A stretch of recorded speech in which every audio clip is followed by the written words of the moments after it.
Baik, kawan-kawan dari mass media, selamat malam. Kami yang diundang pada pertemuan dengan Bapak Presiden pada sore hari ini, mulai jam 3 dan kurang lebih pertemuan selama 3 jam. Kami mendapat banyak informasi dan mengenai banyak hal yang juga menarik perhatian masyarakat kita, khususnya berbagai aspek politik luar negeri kita, utamanya yang terkait dengan pembentukan Board of Peace dalam kerangka menyelesaikan permasalahan Palestina di Gaza khususnya. Jadi dalam diplomasi memang sebagian besar, kalau tidak dapat dikatakan, banyak hal yang bersifat confidential, yang rahasia.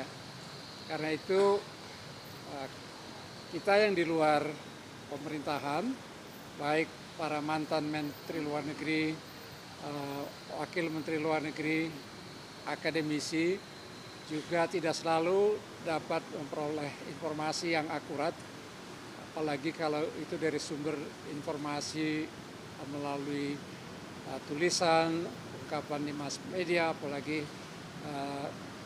media sosial. Karena itu suatu kesempatan berharga bahwa sore ini kita mendapat pencerahan dan banyak informasi yang tidak kita ketahui. Persoalannya adalah kita tidak memiliki informasi utuh, tapi persepsi yang berkembang bisa jadi jauh dari itu, dan kami yang pernah aktif di bidang diplomasi juga tidak banyak bisa memberikan penjelasan. Jadi input yang berharga dari Bapak Presiden, misalnya tadi salah satu sisi yang penting adalah ikut sertanya Indonesia pada Board of Peace, Badan Perdamaian untuk membantu penyelesaian masalah Palestina khususnya di Gaza. Jadi kita ikut serta dalam Board of Peace ini setelah melalui 2 rangkaian konsultasi di antara negara-negara berpenduduk mayoritas Islam atau negara Islam. Pertama di New York di sela-sela pertemuan Majelis Umum PBB pada akhir tahun lalu, dan juga ketika kita pada akhirnya memutuskan bergabung, kita juga melalui proses konsultasi yang erat dengan 7 negara Islam atau negara berpenduduk mayoritas Islam. Mengapa ini dianggap penting, dan saya juga ikut menganggap penting, karena 8 negara ini dapat menjadi kekuatan penyeimbang di dalam Board of Peace, termasuk keputusan-keputusan yang akan diambil oleh badan ini. Memang ada kekhawatiran bahwa Trump akan memainkan peran luar biasa, tidak dapat dikontrol, tapi setidaknya 8 negara ini dengan bisa menyeimbangkan proses di dalam Board of Peace. Itu pertama. Yang kedua dalam kaitan dengan kontribusi kita, yaitu juga perdebatan publik yang cukup tajam kadang-kadang, bahwa kita ikut menyumbangkan pikiran, menyumbangkan dana sebesar itu. Sebetulnya juga belum diputuskan kapan kita akan menyumbang. Tapi kalau saya tadi dalam kontribusi saya dalam diskusi adalah bahwa wujud sumbangan kita adalah nanti untuk bagaimana membantu rakyat Palestina di Gaza.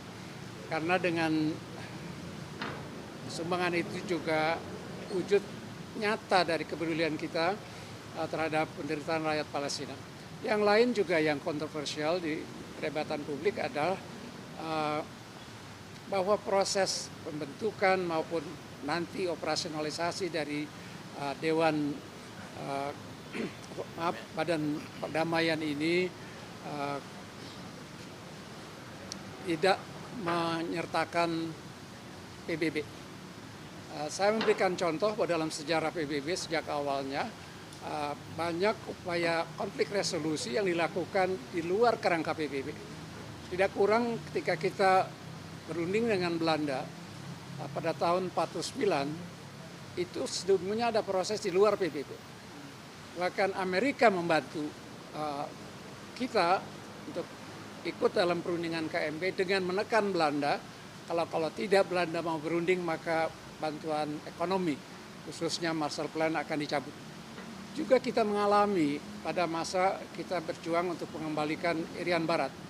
Tidak kurang adalah Amerika yang waktu Presiden Kennedy yang memediasi dengan menunjuk seorang diplomat seniornya, Assault Bunker, berunding di Virginia, menyepakati perjanjian yang kemudian disebut dengan Perjanjian New York.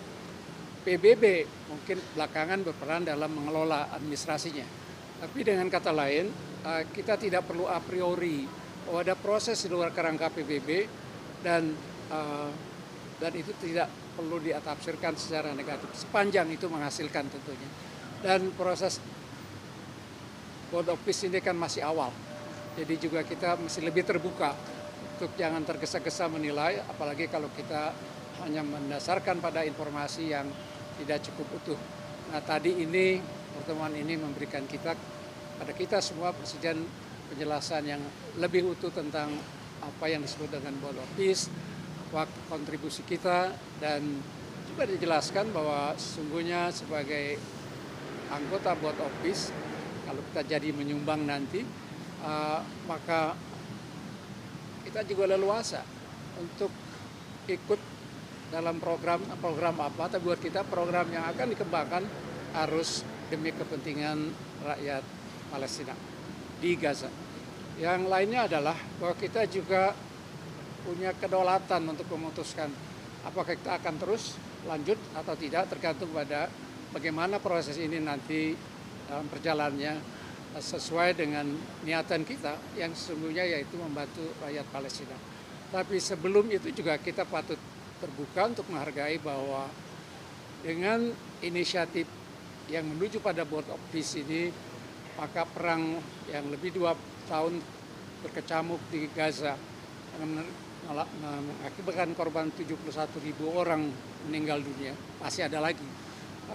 Itu sementara ini bisa dihentikan sehingga bantuan kemanusiaan sudah mulai mengalir. Pos di Rafah, perbatasan antara Mesir dan Gaza sudah dibuka, dan sedikitnya itu membantu mengurangi penderitaan rakyat Palestina di Gaza.